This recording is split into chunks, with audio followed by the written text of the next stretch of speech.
Assalamu Walaikum. Hello friends, how are you? Welcome back to my new video. In this video, I am going to show you how to convert landscape table to portrait in Microsoft Word.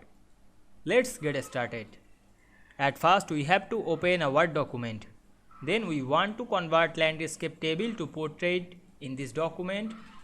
Firstly, go to the Insert menu, click Table option, then create a landscape table. Now we want to convert this landscape table to portrait. Click the ratio and drag it down. And we can see we convert the landscape table to portrait table very easily. You can resize the table. Click and drag on our mouse. I hope you enjoyed the video. Please like, comment, share and subscribe my channel. Thanks for watching.